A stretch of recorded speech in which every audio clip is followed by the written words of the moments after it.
भाई पिछले 5 से 6 साल में हुई कोई सी भी वॉर उठा के देख लो, नगर्नो काराबाख में Azerbaijan Armenia war, Russia Ukraine war, operation Sindoor, और अभी जो यूएस ईरान वॉर चल रही है, एक चीज़ बिल्कुल साफ हो गई है।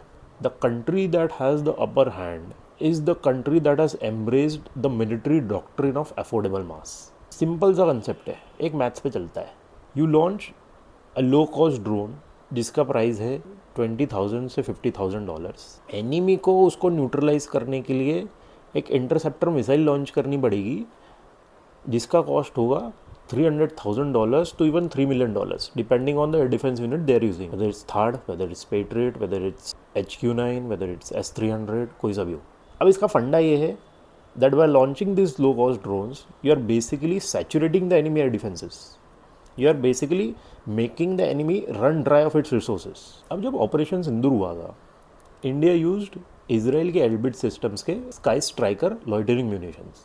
Now it's a precision strike platform जहाँ पर you hit one target precisely, accurately, but with affordable mass we are not talking about targeting one target with one platform.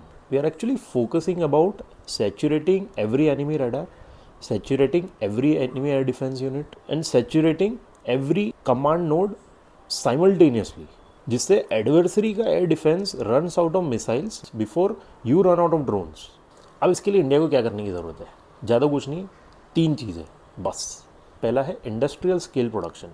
अब इट्स अ गुड थिंग कि India में already PLI schemes चल रही है for drone manufacturers, but उसमें incentive जो दिया जा रहा है that's given on the basis of value addition that drone manufacturers do per manufacturing output. But there needs to be a dedicated incentive scheme that pays Indian drone manufacturers a per unit production bonus for every kamikaze drone or a loitering munition or an FPV delivered above a minimum threshold number. So simple सा फंडा है, आप जितने ज़्यादा drones बनाओगे आपको incentive उतना ज़्यादा मिलेगा, बिकॉज अफोर्डेबल मास का कंसेप्ट यही है।